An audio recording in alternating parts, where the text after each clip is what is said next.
우리가 한 해를 보내고 새로운 한 해를 맞을 때면 자주 상투적으로 쓰는 말 중에 하나가 다사다난했다, 그런 말을 하지요.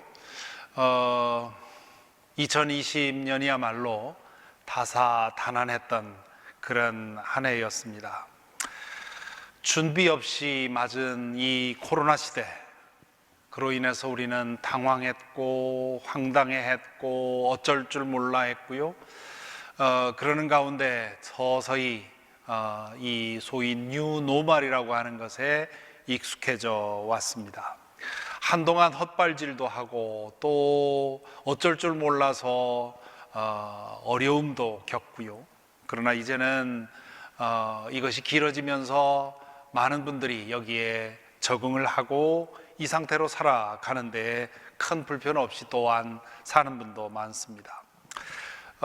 이 사태가 앞으로도 얼마 동안 진행될지 우리는 알 수 없습니다. 그러나 다행한 것은 지난 10개월 동안 우리가 학습한 것이 있기 때문에 그것을 바탕으로 해서 어떻게 육신적인 건강을 지켜나갈지, 그리고 어떻게 하면 스트레스에 짓눌리지 않고 포기할 것 포기하고 어쩔 수 없이 받아들일 건 받아들이면서 화해하고 살아갈 수 있을지, 그리고 이 과정 속에서 어떻게 우리의 영적인 건강을 지켜나갈지, 이런 것들에 대해서 우리는 어느 정도 학습된 바가 있기 때문에 그것을 거울 삼아서 이제 앞으로 남은 기간이 얼마인지 모르지만 2021년도를 맞아야 될 것입니다. 우리 모두는 이 팬데믹이 이제 matter of time이라는 걸 알고 있죠. 치료제도 나왔다고 하고요. 또 백신도 지금 공급이 되고 있습니다. 물론 변종 바이러스가 또 생겨서 과연 이 백신이 변종에도 통할 거냐 하는 그런 의문이 있습니다만은, 우리 인류 역사가 그동안 수많은 난관을 헤쳐왔기 때문에 결국 이것도 헤쳐나가리라고 믿습니다. 그때까지 모두 건강하도록 하루하루 힘써 주시기 바랍니다. 오늘 읽어드린 본문은 한 해를 마감하고 새해를 시작하는 시점에 전혀 어울리지 않아 보이죠. 뿐만 아니라 이 말씀은 오늘 우리 시대에 비춰서 보면 시대에 뒤떨어진 그런 말씀처럼 보입니다. 남편에게 순복하라는 명령, 이 명령은 페미니즘 시대에 사는 특히 젊은이들에게는 아주 거북스러운 그런 말씀처럼 보입니다. 꼭 페미니즘에 동조하지 않는다 해도 생각 있는 사람들이라면 요즘에는 이 말씀을 보고 좀 불편을 느낄 수 있지요. 이 말씀을 좋아하는 사람들은 아내가 고분고분하게 행동해 주기를 바라는 남편들 뿐일 겁니다. 아마 그런 분들이 계시다면 이 말씀을 읽으면서 오늘 우리 아내가 좀 귀담아 들어줬으면 생각할지 모르겠습니다. 하지만 아내만 귀담아 들을 말씀이 아니라 오늘 모두가 특히 이 시점에서 귀담아 들을 말씀입니다. 왜냐하면 그런 이 말씀에 담긴 우리 모두가 귀담아 들어야 할 교훈을 발견하려면 우선 이 말씀을 2000년 전 당시 소아시아의 그 교회들의 그 상황에서 먼저 읽어야 합니다. 왜 그 시대 사람들에게 이렇게 말씀했는지를 이해하고 나면 메시지가 보이지요. 이 편지를 처음 받아보았던 사람들이 어떤 사람입니까? 그동안 말씀을 많이 드렸죠. 특별히 이 사람들은 복음이 전해지던 초기에 살던 사람들입니다. 그들은 그 지역 사회에서 신흥 종교의 신봉자들로서 사회적인 소수자였습니다. 다수의 시민들은 이들을 의혹의 눈초리로 보고 있었지요. 그들의 종교를 위협하고 또한 박해하는 사람들도 있었습니다.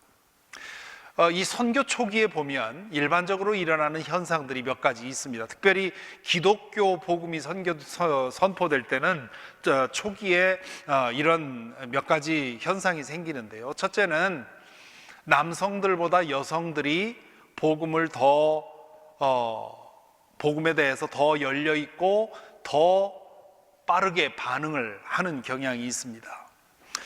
바울 사도의 선교 여행을 여러분 사도행전에서 읽어보면 가는 도시마다 여성들이 중요한 역할을 합니다. 우리 한국 교회 초기 선교에도 대부분이 여성들로부터 시작을 했습니다. 제 가정도 저희 증조 할머니부터 시작을 했고요. 그리고 할머니로, 그리고 어머니로 이어진 다음 남자들도 교회 나가기 시작, 예배 이 복음을 받아들인 것은 저희 아버지 때에 있었던 일입니다. 3대가 지나서야 남성들이 복음의 문을 연 것이지요. 일반적으로 이건 아주 그 인종을 초월해서 어느 지역에서나 일어나는 현상입니다. 왜 그럴까요? 왜 남성들보다 여성들이 복음에 더 반응할까요? 여러 가지 이유가 있겠죠. 크게 두 가지를 저는 생각합니다. 첫째는 여성들의 상황이 복음을 환영하게 만든다는 것이죠. 오늘날은 많이 달라졌습니다만 과거에 그리고 지금도 그런 지역이 굉장히 많죠. 여성들은 그 사회적인 인습과 남편들의 그런 폭행으로 인해서 동등한 한 인간으로서의 가치를 인정받지 못하고 있었습니다. 게다가 그 사회적인 인습과 관습에 의해서 물리적으로 심리적으로 억압을 강요당하고 있었죠. 그런 상황에서 복음을 들었을 때 이 기독교 복음은 뭡니까? 모든 사람을 하나님이 원래 창조하신 절대적 가치가 있는 존재로 인정하고 그렇게 대접을 해주는 겁니다. 그렇기 때문에 여성들은 이 복음을 듣고 해방감을 느끼는 것이죠. 그리고는 여기서 구원을 발견합니다. 그렇기 때문에 여성들이 여기에 반응을 하는 거지요. 반면에 남성들은, 특별히 과거의 그 사회에서 남성들은 복음을 받아들이면 포기해야 할 기득권들이 많이 있었습니다.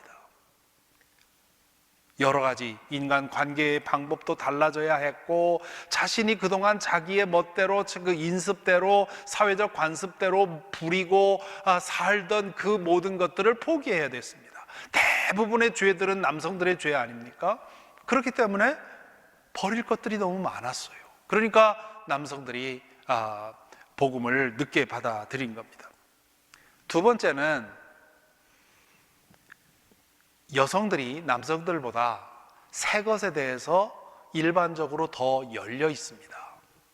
이것도 일반화시켜서는 안 될 이 내용입니다만은, 그러나 전체적으로 볼 때 그런 경향이 큽니다. 여성들이 남성들보다 새 것에 대해서 훨씬 더 열려 있고 새로운 상황에 적응을 잘합니다. 남성들의 완고함은 나이가 들수록 더 심해집니다. 정치적인 문제, 종교적인 문제, 윤리적인 문제들에 대한 고집을 내려놓지 않고요, 새로운 새로운 사상이나 문물을 받아들이지 않습니다. 그리고는 쾌쾌묵은 그 고집을 그대로 가지고 가는 거죠. 그러다 보니까 꼰대가 되고 꼴통이라는 말도 듣고 이렇게 되는 거 아닙니까? 남성들이 신앙을 가지게 된 동기를 남성들에게 물어보면요, 대개는 두 가지 대답입니다. 하나는 어머니 때문에, 저의 경우가 그렇고요. 또 다른 경우는 아내 때문에. 구원은 여성에게서 옵니다. 절대로 남성에게서는 오지 않습니다. 그렇기 때문에 이 선교 초기에 주로 여성들을 중심으로 교회가 시작이 되는 것이죠. 두 번째로 선교 초기에 일어나는 또 다른 현상은 뭐냐 하면, 복음으로 인해서 가정에 불화가 생깁니다. 믿는 아내의 입장을 한번 생각해 보십시오. 남편보다 더 중요한, 더 사랑할 만한 남성이 생긴 겁니다. 예수님이 그분이지요. 자신을 진정으로 아끼고 사랑하는 분을 알게 됩니다. 하나님이 그런 분입니다. 자신의 우선순위에서 남편이 뒤로 밀리는 겁니다. 그리고 가정이 불행할수록 교회 일에 몰두하게 됩니다. 제 어릴 적에 그런 모습을 참으로 많이 보았습니다.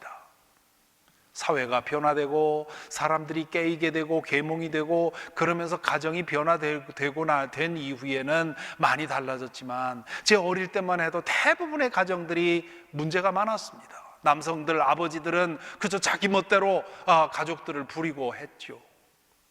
그러다 보니까 아이들도 그렇고 부인들도 그렇고 어떻게든 가정을 떠나서 교회에서 시간을 보내려고 하는 그런 상황이 있었습니다.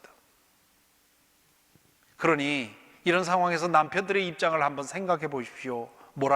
어떤 느낌이 들겠습니까? 아내가 바람난 것 같습니다. 고분고분하던 아내가 드세지지요. 뭔가 든든한 빼기 같은 것도 생긴 것처럼 행동을 합니다. 그렇기 때문에 이 선교 초기에 보면 남편들이 교회 나가는 아내를 목사에게 뺏긴 것처럼 생각을 합니다. 그래서 목사에 대한 그런 증오심이 굉장히 강하게 됩니다. 그리고 교회에 대한 적대감이 생기지요. 이것은 저희 아버님이 회심하기 전까지 제 가정에서 경험했던 일입니다. 어머니가 가정의 경제적인 문제, 이런 여러 가지 문제로 인해서 신앙에 더 깊이 들어가면 들어갈수록 이 어머니에 대한 아버지의 그 박해와 미움은 더 강해졌고 교회에 대한 그 적개심은 더 커졌죠. 그러니까 이 편지를 받는 사람들 중에는 부부가 함께 믿는 사람들도 소수 있었습니다. 하지만 남편 혼자 믿기 시작한 여인들이 더 많았던 겁니다.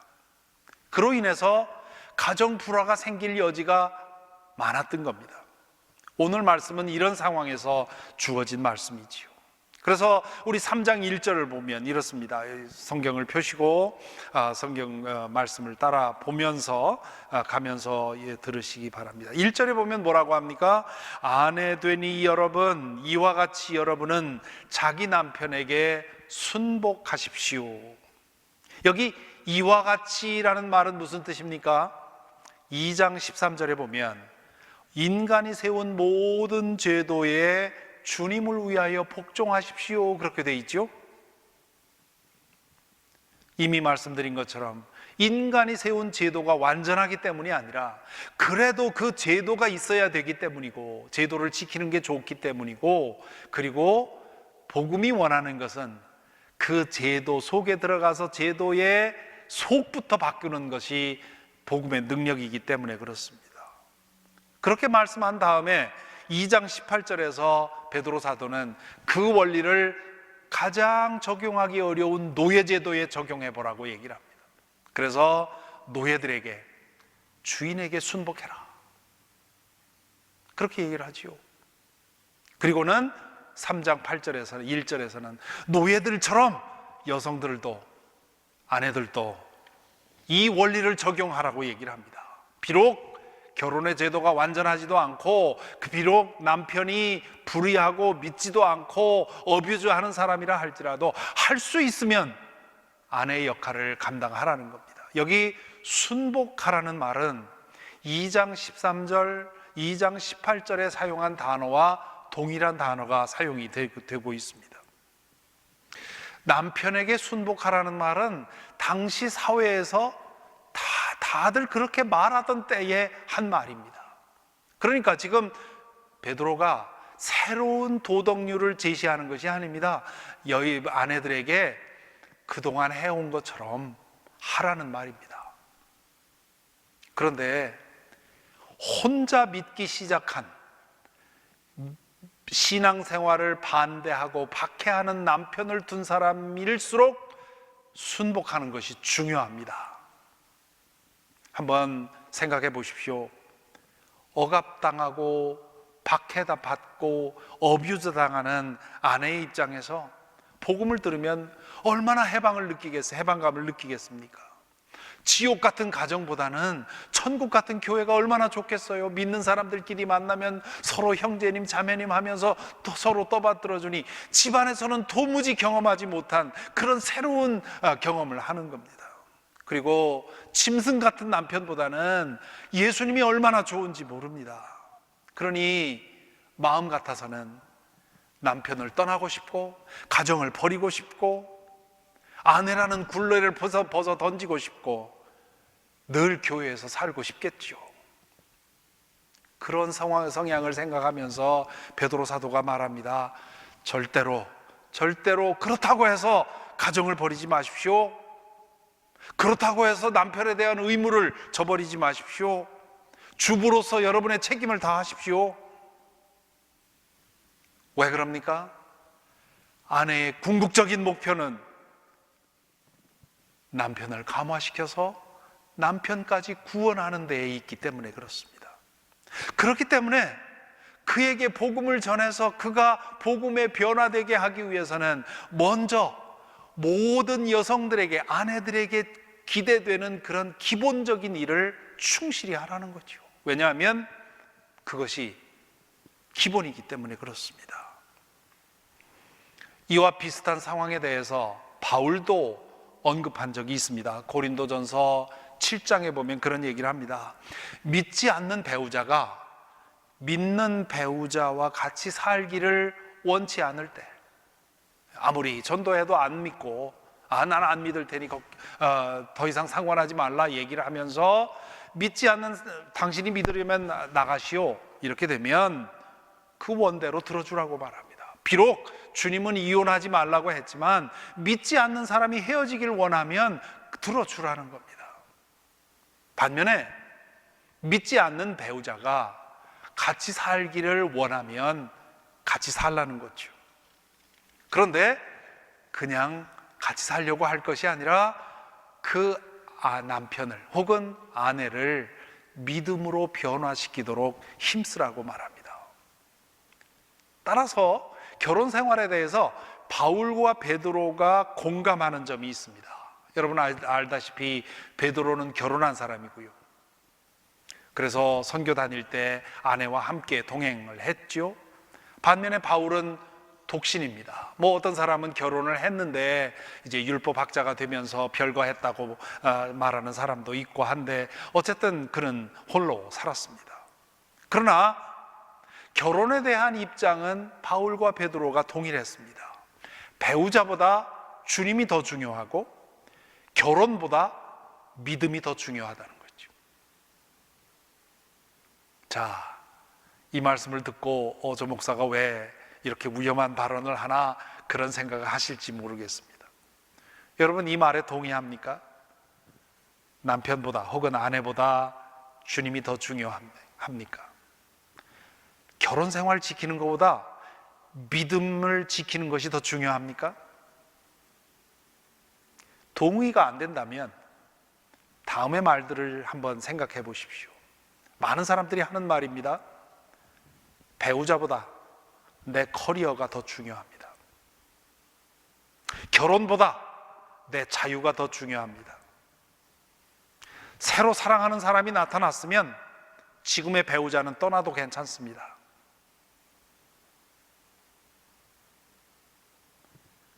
여러분은 이런 말에 대해서 동의하십니까?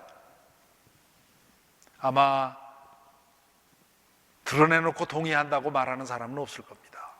그러나 우리 시대에 왜 이혼이 이렇게 쉬워졌습니까? 이런 생각을 하고 있기 때문입니다. 그런데 결혼 생활보다 믿음이 더 중요하다, 내 배우자보다 주님이 더 중요하다, 이 말에는 왜 동의 못합니까? 결혼은 기껏해야 몇 년의 문제고요, 신앙은 영원의 문제입니다. 배우자는 한시적으로 함께 살아가는 연인이고요, 예수님은 영원한 우리의 연인입니다. 그렇다면 배우자보다 주님이 더 중요하고 결혼 생활보다 신앙이 더 중요하지요. 이 말은 신앙을 위해서 배우자를 버리고 결혼을 깨라는 말이 아니라 신앙 안에서, 예수님 안에서 배우자를 새롭게 만나고 신앙 안에서 결혼 생활이 거듭나야 된다는 뜻입니다. 사실 이것은 예수님이 하신 말씀입니다. 마태복음 10장 34절부터 37절 말씀, 예수님이 하신 말씀 중에 가장 이해하기 힘든 말씀이 있죠. 너희는 내가 세상에 평화를 주려고 온 줄로 생각하지 말아라. 평화가 아니라 칼을 주려고 왔다. 나는 사람이 자기 아버지와 맞서게 하고, 딸이 자기 어머니와 맞서게 하고, 며느리가 자기 시어머니와 맞서게 하려고 왔다. 사람의 원수가 자기 집안 식구일 것이다. 나보다 아버지나 어머니를 더 사랑하는 사람은 내게 적합하지 않고, 나보다 아들이나 딸을 더 사랑하는 사람도 내게 적합하지 않다. 이 말이 마치 가정 파괴를 의도하는 것처럼 들리지요. 하지만 예수님이 하나님의 아들로서 우리의 영원한 구원자요 영원한 주님이라면 이 말씀이 진실이지요. 예수님이 어떤 분인지 제대로 알아보는 사람에게 예수님은 절대가 됩니다. 그러므로 예수님과 관계를 맺고 예수님을 절대로 생각하는 순간 내가 그동안 관계 맺고 있던 관계 전부가 다 달라지는 거지요. 예수님은 절대가 되고 다른 모든 관계는 상대가 되는 겁니다. 절대적인 충성을 받다가 아내가 예수 믿고 나서 자신에 대한 충성심을, 이 절대적인 충성심을 예수님에게 돌리고 자기에게는 상대적인 충성심만 돌린다면 얼마나 배신감과 상실감을 느끼겠습니까? 그래서 심한 경우에는 미워하고 박해하는 것이죠. 믿는 사람은 그 박해의 상황을 견뎌내야 합니다. 그리고 믿지 않는 배우자를 변화시켜야 합니다. 저희 어머니께서는 5년 동안 어느 기도해 주시는 분이 저희 어머니에게 기도 제목이 있느냐 했을 때 저 어머니가 그러셨다지요. 내 남편이 주님 앞으로 돌아오는 것이 내 가장 큰 기도 제목입니다. 그랬더니 그 기도해 주시는 분이 5년만 기도하십시오 그렇게 얘기를 했대요. 그래서 5년 동안 끊임없이 기도할 때마다 남편의 구원을 위해서 기도했는데 5년이 될 때 아버님은 너무도 봄철에 눈이 녹듯이 너무도 무력하게, 그 이전에 박해했던 그 강도를 생각하면 상상할 수 없이 무력하게 주님 앞에 돌아오게 됩니다. 이것이 믿는 사람들이 해야 되는 일이라는 것이지요. 그렇게 되면 그 믿음 안에서 남편을 새롭게 만나는 것이지요. 아버님이 이 주님 앞에 돌아온 이후에 우리 가정의 변화가 얼마나 많은 것들이 일어났는지 모릅니다. 제 어머니는 믿음 안에서 남편을 새로 얻은 것이지요. 그래서 베드로 사도는 이 믿지 않는 배우자를 둔 아내들에게 남편에게 순복하라고 얘기를 하는 겁니다. 그러면서 말씀을 이어가지요. 3장 1절에 계속해서 뭐라고 합니까? 그리하면, 남편에게 순복하면, 그리하면 비록 말씀에 순종하지 않는 남편일지라도 말을 하지 않고도 아내 여러분의 행실로 말미암아 구원을 얻게 될 것입니다. 여기 보면 그리하면 비록 말씀에 순종하지 않는 남편일지라도 이렇게 말하지 않았습니까? 이게 무슨 뜻입니까? 여기 말씀은 복음을 말합니다. 그러니까 그 남편도 이미 전도를 받은 겁니다. 복음을 전해 들은 겁니다. 그런데 그걸 거부한 거예요. 믿지 않기로 선택을 한 겁니다. 복음의 씨앗이 뿌려진 겁니다. 인정하지 않는 것이지요. 그러면 그 뿌려진 복음의 씨앗이 그 사람에게서 싹이 나도록, 그리고 줄기를 피어내도록 물을 주어야 되는데 그 물을 누가 주느냐? 배우자가 주는, 아내가 주는 겁니다. 믿는 아내가 주는 것이죠. 어떻게 주느냐? 뭐라고 합니까? 말을 하지 않고도 아내 여러분의 행실로 말미암아 구원을 받을 것입니다.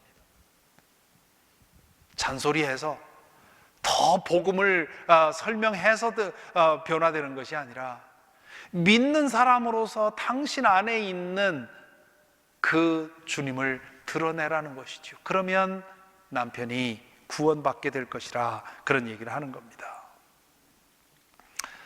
그렇다면 그 행실이 무엇입니까? 베드로 사도는 두 가지로 그 행실을 말합니다. 첫 번째는 지금까지 말한 것처럼 아내로서의 의무를 다하는 것이지요. 그동안에는 마지못해서 어쩔 수 없어서 헤어질 수 없으니 쫓겨나지 않으려고 억지로 할 수 없는 일을 악물고 했다면 이제는 기쁨으로 하라는 거죠. 적극적으로 하라는 거죠. 왜냐하면 그것을 하고 나야 그 다음에 말빨이 먹힐 수 있는 거 아닙니까? 내 의무를 다하는 것이 발언권을 확보하는 길입니다. 그리고 두 번째로 믿음의 사람답게 살라는 거죠. 구체적으로 그게 뭔지를 2절 3절에서 설명을 합니다. 계속 보십시오. 2절 3절에 보면 그들이 여러분의 경건하고 순결한 행실을 보고 그렇게 될 것입니다. 여러분은 머리를 꾸미며 금붙이를 달거나 옷을 차려 입거나 하여 거치장을 하지 말고 썩지 않고 온유하고 정숙한 마음으로 속사람을 단정하도록 하십시오. 그것이 하나님께서 보시기에 값진 것입니다. 여기 보면 하지 말 것과 할 것이 나오죠. 하지 말 것 뭡니까? 머리 꾸미는 것, 귀금속으로 치장하는 것, 비싼 옷으로 치장하는 것, 이런 걸 말합니다. 이 말씀에 혹시 찔리는 분이 있습니까? 이 말씀을 그대로 액면 그대로 한다면 우리 모두가 찔리지요. 저도 오늘 이 자리에 나오기 위해서 머리도 치장하고요. 그리고 물론 표시 안 나겠지만 그리고 옷도 차려입고요. 다른 사람들 앞에 나갈 때 단정하게 행동하는 것, 단정하게 자기 자신을 꾸미는 것, 이것까지 말하는 것이 아닙니다. 지금 여기서 하는 말은 뭐냐면 외모를 위해서 지나치게 돈 쓰고 시간 쓰고 그렇게 하지 말라는 것이죠. 어떤 분들은 한 사람의 머리끝부터 발끝까지 탁 스캔하면 총 얼마 이게 나온다고 하더라고요. 구두가 얼마짜리인지, 핸드백이 얼마짜리인지. 그렇기 때문에 그런 것을 생각해서 좀 더 자기 자신을 치장하려고 합니다. 왜? 자기 자신을 치장하는데 지나치게 시간과 돈을 많이 사용합니까? 적어도 세 가지 이유가 있습니다. 첫째는 다른 사람에게 잘 보이려는 거고요. 두 번째는 조금 나쁜 의도는 내가 이만큼 산다고 하는 걸 과시하려는 거고요. 그리고 세 번째는 내면이 비어 있기 때문에 그럴 수도 있습니다. 어떤 것이든 간에 이 모든 것은, 이 세 가지는 모두 다 하나님 나라에 태어나지 않았다는 뜻입니다. 영원한 것에 대한 믿음이 없다는 뜻입니다. 우리의 가치관이 영원한 것으로 바뀌지 않았다는 뜻입니다.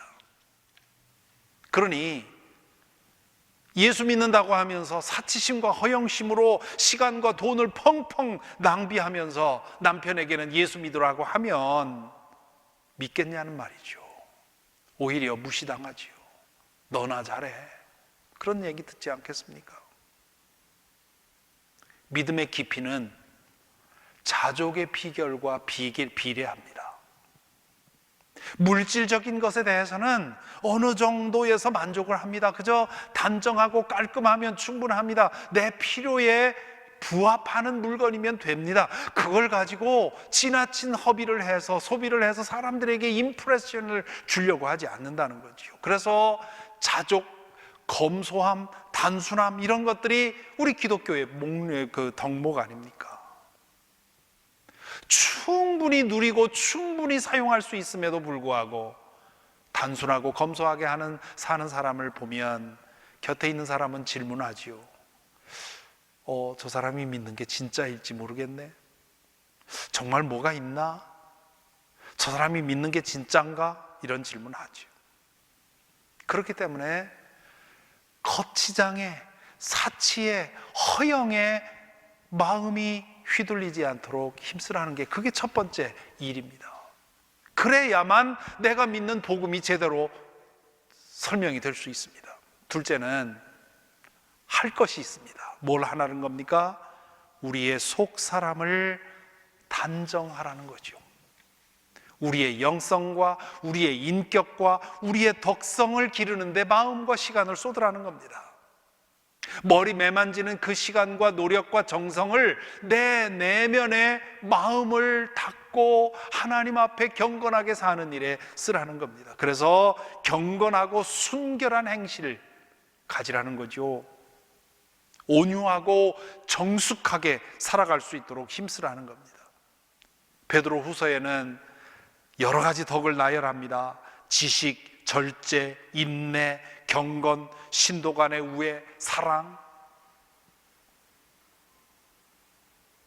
영성과 인격과 덕성은 썩지 않을 것이고요, 옷과 금과 보석과 명품은 이건 다 썩을 것입니다. 하나님 보시기에 값진 것이 무엇이겠습니까? 하나님이 우리를 보실 때 무엇을 주목하겠습니까? 얼마나 버는가를 주목하지 않으십니다. 어떻게 버는가를 주목하십니다. 얼마나 많이 모았는가를 주목하지 않으십니다. 얼마나 드리고 나누는 데 사용했는지를 보십니다. 얼마나 높이 올라갔는가를 보지 않습니다. 얼마나 내려가고 있는지를 보십니다. 얼마나 강해졌는가를 보지 않으십니다. 얼마나 약해지기를 노력하는지를 보십니다. 그것이 바로 썩지 않을 하나님 나라를 제대로 경험한 사람이 하는 일입니다. 그러면서 베드로 사도는 5절 6절에서 그 거룩한 여인들, 사라를 비롯해서 구약 성경에 나오는 그 거룩한 여인들의 이야기를 합니다. 이 사람들의 이야기를 하면서 베드로는 세 가지 특징을 얘기를 합니다. 전에 하나님께 소망을 두고 살던 거룩한 여자들도 이와 같이 자기를 단정하고 자기 남편에게 순복하였습니다. 사라가 아브라함을 주인이라고 부르면서 그에게 순종했던 것과 같습니다. 여러분은 선을 행하고 아무리 무서운 일도 두려워하지 않으니 사라의 딸이 된 것입니다. 여기서 거룩한 여인의 세 가지 특징을 말합니다. 첫째는 하나님께 소망을 두었다. 썩지 않는 것, 영원한 것에 소망을 두고 살았다. 두 번째는 자기 자신을 단장했다. 외모를 단장한 것이 아니라 자기의 영성과 인격과 덕성을 단장했다. 세 번째, 사회적으로 자신에게 기대되는 의무를 충실히 행했다는 겁니다. 자, 그러니 이것이 어디 아내들에게만 해당하는 말씀이겠습니까? 믿는 사람이면 누구에게나 해당하는 말씀입니다. 우리가 사는 사회는 포스트 크리스천 소사이티라고 얘기를 합니다. 기독교 복음에 대해서 웬만한 사람들은 다 들어 알고 있습니다. 우리가 이 사회에서 만나는 사람들은 대부분 복음을 이미 들었지만 믿지 않는 사람들입니다. 마치 오늘 본문에 믿는 아내들의 남편들과 같은 거지요. 그들이 우리와 함께 살고 있습니다. 어떤 사람은 가정에서, 어떤 사람은 직장에서, 어떤 사람은 사회에서 우리와 만나지요. 그러니 우리의 과제는 뭡니까? 그리스도인답게 살아감으로써 그들이 이미 들은 복음이 그들 가운데서 설득이 될 수 있도록 하는 것이지요. 말을 하지 않고도 여러분의 행실로 말미암아 구원받게 하는 것, 이것이 우리가 가정에서, 우리의 직장에서, 우리 사회에서 힘써야 할 일입니다. 인생의 목적이 어디 있습니까? 이 썩지 않을 하나님 나라를 아는 사람은, 우리 인생의 목적은 그 나라의 시민으로 이 땅에 살아가면서 더 많은 사람들에게 그 나라를 알게 하는 데 있습니다. 그러기 위해서 베드로 사도는 우리에게 하나님께 분명히 소망을 두고 우리의 속 사람을 단장하고, 그리고 사회적으로 우리에게 기대되는 우리의 책임을 성실히 행하라고 요청을 합니다. 오늘 우리는 마지막 주일을 지내고 있습니다. 한 해를 끝날 때마다 우리가 기억하는 것이 있죠. 한 해가 끝나듯 결국 우리의 인생도 끝나게 됩니다. 이번 연말에 나눠드린 달력, 이제 2020년 달력 떼고 2021년 달력 새로 걸어 놓았습니다. 이것도 결국 뗄 날이 오는 겁니다. 그것처럼 우리의 인생도 끝나게 되어 있습니다. 우리의 인생뿐입니까? 우리가 사는 이 세상도 결국 끝납니다. 우리가 지금 보고 듣고 만지고 우리가 희망을 걸고 있는 모든 것들은 결국 끝이 납니다. 베드로의 표현대로 하면 이건 다 썩을 것들입니다. 그러므로 한 해를 마감하면서 우리는 질문하지요. 과연 이 썩을 것이 전부인가? 과연 모두 다 끝나는가? 썩지 않는 것, 끝나지 않는 것, 영원한 것은 과연 없나? 그런 질문하죠. 기독교 복음은 있다는 겁니다. 썩지 않을 것이 있고 끝나지 않는 것이 있다는 겁니다. 영원하신 하나님이 계시고 영원한 하나님 나라가 있고 그 나라에 태어나 영원한 생명을 얻으라는 것이지요. 그리고 이 땅에서 그 썩지 않을 것을 바라보면서 썩지 않을 것을 위해 살아가라고 얘기를 합니다. 저와 여러분, 우리 모두가 썩지 않을 나라에 태어나서 썩지 않을 생명을 누리고 썩지 않을 소망을 바라보면서 이 땅에서 매일매일 썩을 것들과 함께 살아가지만 썩지 않을 것을 바라보면서 올곧게 살아서 우리 자신이 하나님 나라의 시민으로 살고 또 더 많은 사람들을 이미 그들이 들은 복음을 받아들이게 하고 복음을 듣지 못했던 사람이 있다면 복음을 전하는 그런 저와 여러분이 되기를 간절히 기원합니다.